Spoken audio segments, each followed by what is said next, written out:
আল্লাহ আমাদের বানিয়েছেন, পৃথিবীতে পাঠিয়েছেন, এখানে আমাদের প্রয়োজনটা কি, আমাদের এই অস্তিত্বের উদ্দেশ্যটা কি? আল্লাহ এর উত্তরে বলেছেন সূরা মুলক অধ্যায় নম্বর 67 আয়াত নম্বর 2। আল্লাহ বলেছেন আল্লাযী খালাকাল মাউতা ওয়াল হায়াতা, যে আল্লাহ সৃষ্টি করেছেন মৃত্যু ও জীবন পরীক্ষার জন্য। কে তোমাদের মধ্যে কর্মে উত্তম? আল্লাহ সৃষ্টি করেছেন জীবন ও মৃত্যু পরীক্ষার জন্য। কে তোমাদের মধ্যে কর্মে উত্তম? আল্লাহ পবিত্র কোরআনে বলেছেন সূরা আলে ইমরান অধ্যায় নম্বর 3 আয়াত 185। আল্লাহ বলেছেন কুল্লু নাফসিন যায়কাতুল মউত, প্রত্যেক জীব মৃত্যুর স্বাদ গ্রহণ করবে, আর চূড়ান্ত বিচার হবে রোজ কিয়ামতের দিনে। যাকে সেদিন দোজখ থেকে রক্ষা করা হবে আর বেহেশতে দাখিল করা হবে, সেই পৃথিবীর উদ্দেশ্য অর্জনে সফল কাম। কারণ এই পার্থিব জীবন ছলনাময় ভোগ ব্যতীত আর কিছুই নয়। তার মানে এই পৃথিবীতে আমাদের ইহকাল, এটা পরকালের জন্য একটা পরীক্ষা। যদি আল্লাহ সুবহানাহু ওয়া তাআলার আদেশগুলো মেনে চলেন তাহলে পরকালের জীবনে বেহেশতে যেতে পারবেন, আর আদেশগুলো না মানলে বেহেশতে যেতে পারবেন না, দোজখে যাবেন। তাহলে এই জীবন আমাদের অস্তিত্বের পেছনের উদ্দেশ্য। আল্লাহ বলছেন পরকালের জন্য পরীক্ষা। আর আল্লাহ পবিত্র কোরআনে বলেছেন সূরা আনকাবুত অধ্যায় নম্বর 29 আয়াত নম্বর 2 যে তোমরা কি মনে করো আমরা ঈমান এনেছি এটা বললেই তোমাদের ছেড়ে দেওয়া হবে? তোমাদের অবশ্যই পরীক্ষা নেব। যদি শুধু মুখে বলেন আল্লাহকে বিশ্বাস করি, আমি একজন মুসলিম, আমি একজন মুমিন, এটা বললেই আল্লাহ ছেড়ে দেবেন? এখানেই পরীক্ষা শেষ? আল্লাহ বলছেন তোমরা জানো না আমি পরীক্ষা করব? শুধু বললেন আমি একজন মুসলিম, শুধু মুখে বললেন আমি বিশ্বাসী, মুখে বললেন আমি আল্লাহর কাছে নিজের ইচ্ছাকে সমর্পণ করি, তাহলে আপনাকে ছেড়ে দেওয়া হবে না। আল্লাহ অবশ্যই পরীক্ষা করবেন। আল্লাহ পবিত্র কোরআনে বলেছেন সূরা বাকারা অধ্যায় নম্বর 2 আয়াত নম্বর 155 আমি অবশ্যই তোমাদের পরীক্ষা করব ক্ষুধার ভয় দিয়ে, জীবন আর ধন সম্পদের ক্ষয়ক্ষতি দিয়ে এবং ফল ও ফসলের ক্ষয়ক্ষতি দিয়ে। আর শুভ সংবাদ দাও তাদের যারা ধৈর্যশীল। আল্লাহ সবাইকে পরীক্ষা করবেন ভয় দিয়ে, ক্ষুধা দিয়ে, জীবন আর ধন সম্পদের ক্ষয়ক্ষতি দিয়ে, ফল ফসলের ক্ষয়ক্ষতি দিয়ে। আল্লাহ অবশ্যই পরীক্ষা করবেন। আর আল্লাহ এক একজনকে এক একভাবে পরীক্ষা করেন। আল্লাহ পবিত্র কোরআনে বলেছেন সূরা আনাম অধ্যায় নম্বর 6 আয়াত নম্বর 165। আল্লাহ বলেছেন যে তিনি কিছু মানুষকে অন্যদের তুলনায় বেশি মর্যাদা দান করেছেন। আল্লাহ সুবহানাহু ওয়া তাআলা কিছু মানুষকে অন্য মানুষদের তুলনায় বেশি মর্যাদা দিয়েছেন। আল্লাহ কোরআনে বলেছেন সূরা নাহল অধ্যায় নম্বর 16 আয়াত নম্বর 71 যে তিনি কিছু মানুষকে অন্য মানুষের তুলনায় শ্রেষ্ঠত্ব দান করেছেন। আল্লাহ এই কথা আবারও বলেছেন সূরা আনাম অধ্যায় নম্বর 6 আয়াত নম্বর 165 যে আল্লাহ সুবহানাহু ওয়া তাআলা কিছু মানুষকে অন্যদের তুলনায় বেশি মর্যাদায় উন্নীত করেছেন, আর তিনি যা দিয়েছেন তার ভিত্তিতেই তোমাদের বিচার করা হবে। এখানে অনেক লোকজন এভাবে প্রশ্ন করে আল্লাহ তাআলা এখানে সুবিচার করবেন কিভাবে? কেউ হয়তো জন্মায় গরিব পরিবারে, আবার কেউ জন্মায় ধনী পরিবারে, কেউ জন্মায় ভালো স্বাস্থ্য নিয়ে, কেউ জন্মায় অসুস্থ হয়ে। এটাই তো অবিচার। আল্লাহ তাআলা সুবিচার করেন না। তিনি এইসব আলাদা মানুষের জন্য আলাদা বিচার করবেন কিভাবে? আমরা জানি যে পার্থিব জীবনে আছে জন্ম আর মৃত্যু, বিভিন্ন অসুখ হতে পারে, কেউ গরিব কেউ ধনী, এই সবই আসলে পরীক্ষা।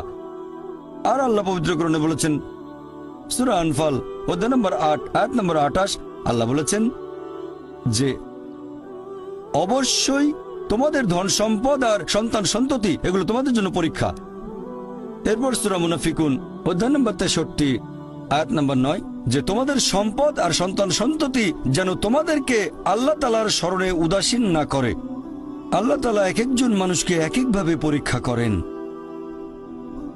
আপনি যদি কাউকে জিজ্ঞেস করেন যে ভালো কাজগুলো কি কি আর ভালো কাজগুলো কি, এ ব্যাপারে আস্তিক নাস্তিক সব ধরনের মানুষই তখন বলবে ভালো কাজ হচ্ছে দান করা, নিজে সন্তুষ্ট থাকা।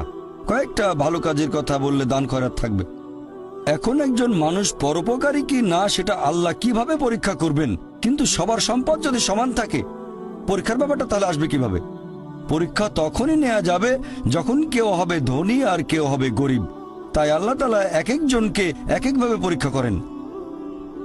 হয়তো কেউ জন্ম নিয়েছে ধনী পরিবারে, তাই সম্পদ অনেক বেশি, আবার কেউ জন্মায় গরিব হয়ে। তবে যে লোকটা ধনী, ইসলামিক শরিয়া অনুযায়ী ইসলাম ধর্মের একটা স্তম্ভ হচ্ছে যাকাত, যে প্রত্যেক ধনী লোক যাদের সঞ্চয় নিসাব লেভেলের উপরে 85 গ্রাম স্বর্ণ, সে প্রতি হিজরি বছরে সেই সঞ্চয়ের 2.5% জাকাত হিসেবে দান করে দেবে।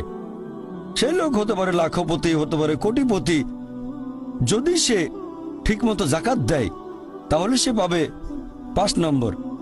হয়তো সে পুরো জাকাত দিল না, সামান্য কিছু অংশ দান করলো, যা দেওয়ার কথা তার 20% দিল, যেটা দেওয়া উচিত তার সামান্য অংশ দিল, তাহলে সে ফেল করবে। আবার কেউ হয়তো জাকাতই দেবে না, একেবারে শূন্য।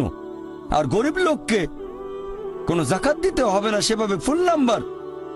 কিন্তু আমরা মানুষরা এইভাবে বলি, আহা বেচারা লোকটা খুব গরিব, এই লোকটার জীবনে শুধু সমস্যা আর সমস্যা। আর ধনীদের দেখে আমরা মুগ্ধ হই। আমাদের প্রিয় নবী বলেছেন যে একজন ধনী লোকের বেহেশতে প্রবেশ করা গরিবের চেয়ে অনেক বেশি কঠিন। আর পবিত্র কোরআন বলছে, সূরা আনফাল অধ্যায় নম্বর 8 আয়াত নম্বর 28, ধন সম্পদ তোমাদের জন্য পরীক্ষা, এটা পরীক্ষা। আমরা বোকা তাই এভাবে চিন্তা করি যে এই লোকটার অনেক টাকা, আল্লাহ অনেক রহমত দিয়েছেন, এটা একটা পরীক্ষা। যদি এই রহমত ঠিক মতো ব্যবহার না করেন, এটা অবশ্যই রহমত, তবে এই পরীক্ষায় ফেল করার সম্ভাবনা অনেক বেশি। যেমন ধরেন বোর্ডের একটা পরীক্ষার প্রশ্ন, গত বছরের কথা, 2 বছর আগের কথা, 2002 সালের কথা। সেবারের প্রশ্ন খুব কঠিন ছিল, বেশিরভাগ ছাত্রছাত্রী উত্তর দিতে পারেনি। পরের বছর সেই প্রশ্নটা আসলো না, তখন এটা বলা বোকামি, ও দুঃখ, এবার তো আসলো না, আপনি তো খুশি হবেন যে এবার আসেনি। তাহলে সম্পদ একটা পরীক্ষা। তাহলে যাদের ধন সম্পদ নেই তাদের জন্য ধনীদের তুলনায় বেহেশতে যাওয়াটা অনেক সহজ। আল্লাহ এক একজনকে এক একভাবে পরীক্ষা করেন। সেজন্য আল্লাহ বলেছেন, তোমাদের ধন সম্পদ যেন তোমাদেরকে আল্লাহ তাআলার স্মরণে উদাসীন না করে। এটা একটা পরীক্ষা। আরেকটা পরীক্ষা হচ্ছে সন্তুষ্টি, নিজে সন্তুষ্ট থাকা। আর আমাদের নবী মুহাম্মদ সাল্লাল্লাহু আলাইহি ওয়াসাল্লাম বলেছেন, এটা আছে সহিহ বুখারীতে, খণ্ড নম্বর 8 হাদিস নম্বর 447। নবী বলেছেন, যদি কারো কাছে একটা পর্বত সমান স্বর্ণ থাকে, সে এরকম আরেকটা চায়। যদি কারো কাছে 1 পাহাড় স্বর্ণ থাকে, তারপরও সে আরেকটা স্বর্ণের পাহাড় চায়। আর সর্বশেষে তার মুখগহ্বর পূর্ণ হয় কবরের মাটি দিয়ে। সে যত ধনী লোকই হোক, হয়তো সে পৃথিবীর মধ্যে সবচেয়ে ধনী লোক, তারপরও সে আরো বেশি সম্পদ চায়। মানুষ সন্তুষ্ট হয় না, বেশিরভাগ মানুষ কখনো সন্তুষ্ট হয় না।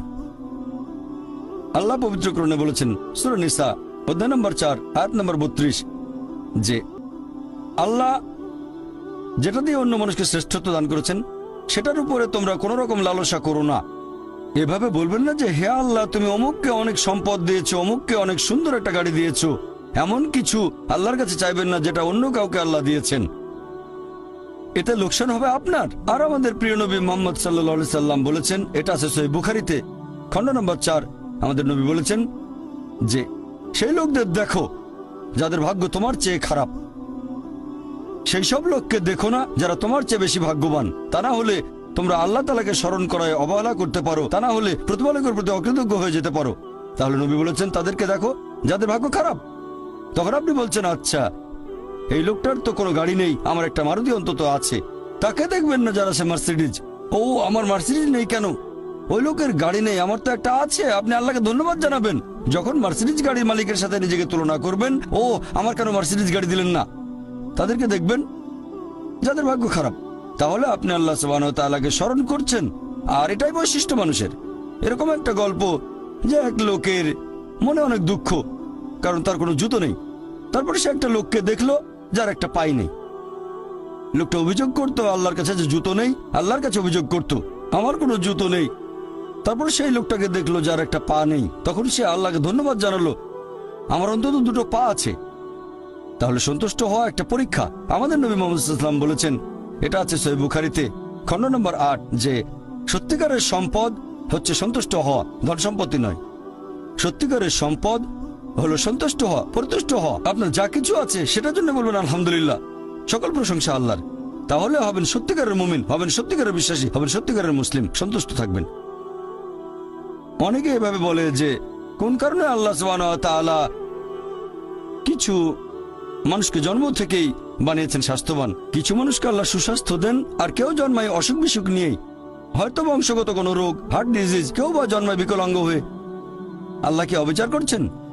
আল্লাহ পবিত্র কোরআনে বলেছেন সূরা নিসা অধ্যায় নম্বর 4 আয়াত 40, আল্লাহ সুবহানাহু ওয়া তাআলা কারোর সাথে অনুপরিমাণে জুলুম করেন না। এটা একটা পরীক্ষা। আল্লাহ এক একজনকে এক এক ভাবে পরীক্ষা করেন। এরকম হতে পারে যে শিশু এখন জন্মাচ্ছে, সেই সময় মাসুম, নিষ্পাপ, তার কোনো দোষ নেই। আর পবিত্র কোরআন বলছে সূরা আনফাল অধ্যায় নম্বর 8 আয়াত নম্বর 28 যে তোমাদের ধন সম্পদ আর সন্তান সন্ততি তোমাদের জন্য পরীক্ষা। আল্লাহ কথাটা আবারও বলেছেন অধ্যায় নম্বর 63 আয়াত নম্বর 9 যে তোমাদের ধন সম্পদ সন্তান সন্ততি তোমাদেরকে যেন আল্লাহ তাআলার স্মরণে উদাসীন না করে। এরকম হতে পারে যে পরীক্ষা নেওয়া হচ্ছে বাবা মার, এটা বাবা মার জন্য পরীক্ষা। এরপর আপনারা দেখবেন যখন কোনো মানুষের উপর বিপর্যয় আসে, সেটা হয় পরীক্ষা অথবা একটা শাস্তি। যে লোকগুলো আল্লাহ তাআলার পথ থেকে দূরে সরে গেছে তাদের জন্য এটা শাস্তি, আর যারা আল্লাহর পথে আছে তাদের জন্য পরীক্ষা। হতে পারে যে বাবা মা খুব ভালো মুসলিম, 5 ওয়াক্ত নামাজ পড়েন, হয়তো জাকাত দিয়েছেন, হজ পালন করেন, রমজান মাসে রোজা রাখেন, আল্লাহ তাদের একটা সন্তান দিলেন জন্ম থেকে যার হার্টে সমস্যা। সত্যিকারের মুসলিম, সত্যিকারের মুমিন বলবে আলহামদুলিল্লাহ, আল্লাহ তাআলা তোমাকে অনেক ধন্যবাদ। আল্লাহ তাদের পরীক্ষা করছেন। আরেকটা লোক যে কৃতজ্ঞ নয় আর এই পরীক্ষায় হয়তো পাশও করবে না, সে বলবে কেন, সে লাফালাফি শুরু করবে, আল্লাহর কাছে অভিযোগ করবে যে কেন আল্লাহ তাআলা আমাকে এমন বিকলাঙ্গ সন্তান দিলেন জন্ম থেকে যার হার্টে সমস্যা। আর পরীক্ষা যত কঠিন পুরস্কার তত বেশি। পরীক্ষা যত কঠিন পুরস্কারের পরিমাণ তত বেশি। যেমন ধরেন আপনি পরীক্ষা দিচ্ছেন বিএ ডিগ্রি এক্সামিনেশন, যদি পাশ করেন তাহলে আপনি graduate, BA graduate in arts. তবে যদি এমবিবিএস পরীক্ষায় পাশ করেন তাহলে গ্র্যাজুয়েট হবেন, নামের আগে ডক্টর বসাবেন, ডক্টর। কিন্তু এমবিবিএস পরীক্ষায় পাশ করা এটা বিএ পরীক্ষায় পাশ করার চেয়ে অনেক বেশি কঠিন। তাহলে পরীক্ষা যত কঠিন পুরস্কারও তত বেশি। হতে পারে আল্লাহ এই বাবা মাকে সাধারণ বেহেশতে পাঠাতে চান না, পাঠাবেন জান্নাতুল ফেরদৌসে। তারা ধার্মিক, তারপরও আল্লাহ তাদের বেশি পুরস্কার দিতে চাচ্ছেন। আর এই কারণে আমাদের প্রিয় নবী মুহাম্মদ সাল্লাল্লাহু আলাইহি সাল্লাম বলেছেন, এটা আছে সুন্নান আল তিরমিজিতে, এক লোক জিজ্ঞেস করলো এই পৃথিবীতে কাকে সবচেয়ে বেশি পরীক্ষা দিতে হয়? নবী উত্তরে বললেন যে আল্লাহ সুবহানাহু ওয়া তাআলার সকল নবী রাসূলকে সবচেয়ে বেশি পরীক্ষা দিতে হয়। এরপরে যারা নবী রাসূলগণের ঘনিষ্ঠ, যারা নবী রাসূলগণের মতো, তারপরে যারা সাহাবীগণের মতো। আর একজন লোকের ঈমান যত বেশি মজবুত পরীক্ষাটা তত বেশি কঠিন। তাকওয়া যত বেশি থাকে আল্লাহ তত কঠিন পরীক্ষা দেবেন। আপনি কোথাও এমবিবিএস নিয়ে পড়াশোনা করছেন কারণ বেশি নম্বর পেয়েছিলেন এইচএসসিতে, সেজন্য এখানেও পরীক্ষা কঠিন।